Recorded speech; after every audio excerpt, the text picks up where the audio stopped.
Okay, this video is a follow-up on the other one we did about weapons.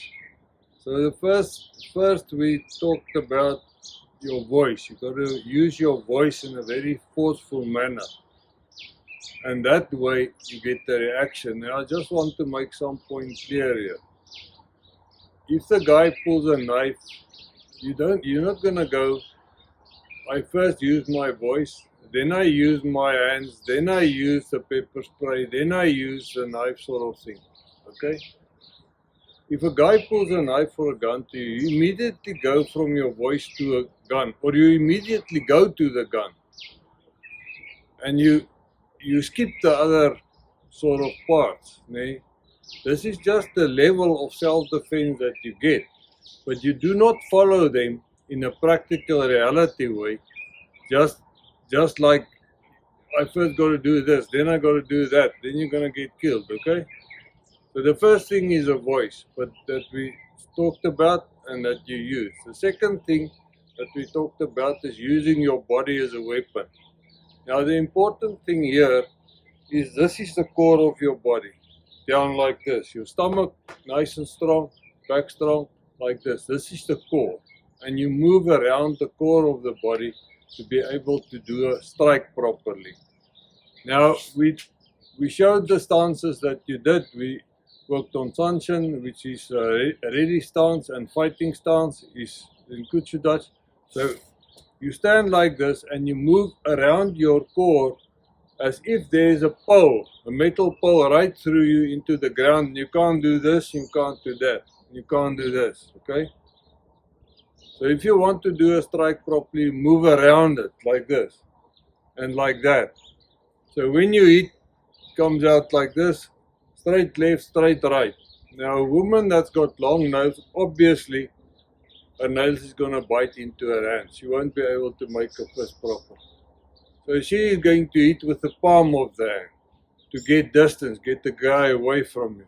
So first off, you can hit him with both palms, so you can shove somebody away from you to get a safe distance from you if he comes too near you, or you can hit him with your hands.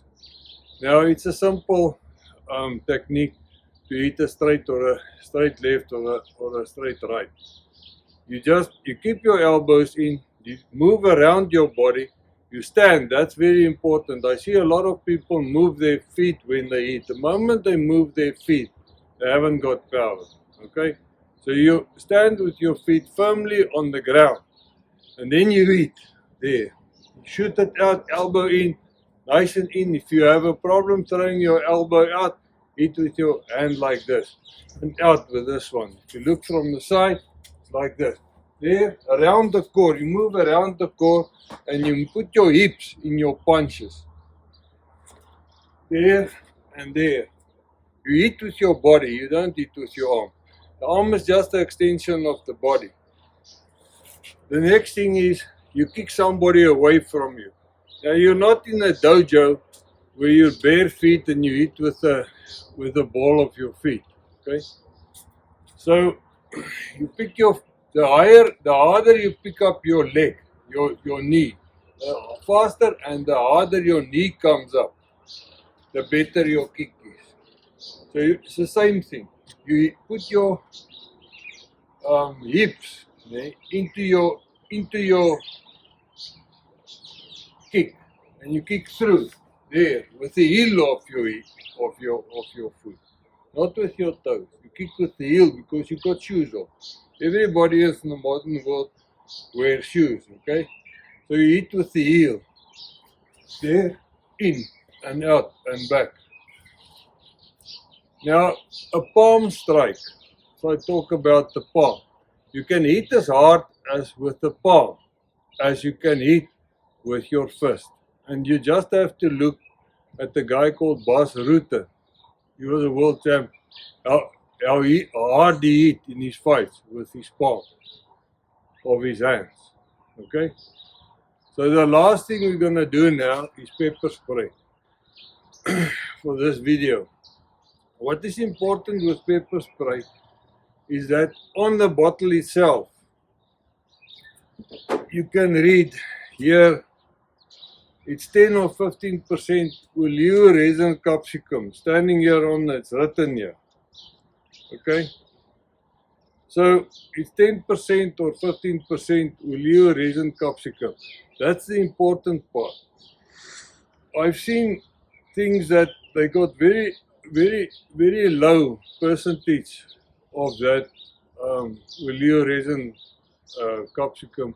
And this is a natural product. It's a burning compound they make out of chilies. It's a natural product, so it's got a expiry date. But it's important that you have the right amount inside to deter the assailant. If you do not do it like that, and you get the weak stuff, you spray the person and he still attacks you and he still beats you up and he still stabs you with a knife. Okay? So the important thing is here that it must be strong enough. I've seen videos where women spray a guy and still beats her up. That doesn't work. So you must have 10 or 15% oleo resin capsicum in it.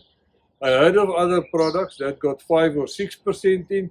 I don't know if it works. I didn't spray myself with that. I know that the Chinese stuff that looks like a shaving cream can, that doesn't work because we sprayed each other with it and I still can't see and I still can't fight. I don't want the assailant to be able to see and to be able to fight anymore when I use this pepper spray on him.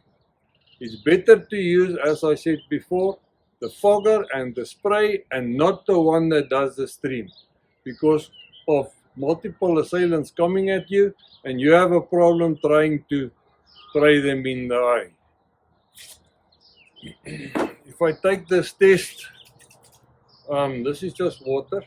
If I take it, I like the one with the flip up like this, okay? Because you push your thumb or your forefinger in under it like this and you just close your hand with your big muscle groups. As we said, it eliminates the small muscle groups. So we want the big muscle groups to work. So we get this type of thing. Okay.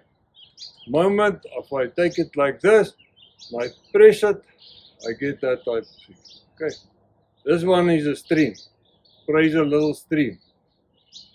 Not effective if you have multiple assailants, if you're a woman, that kind of thing. Forget about this stuff. And then you get others that shifts like this before you press down.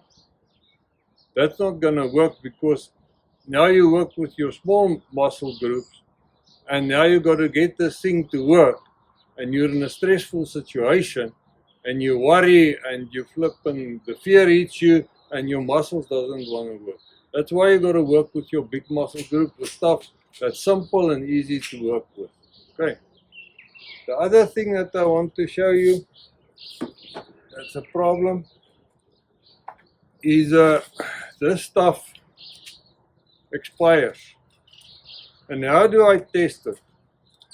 I smart took a piece of paper here, but you can go outside, but go outside, not inside the house. Go outside of the house and spray it against a wall or a tree or something. And then you get this type of thing. And you can see this pepper spray has expired because it's like milk. It's white. It doesn't work anymore. This one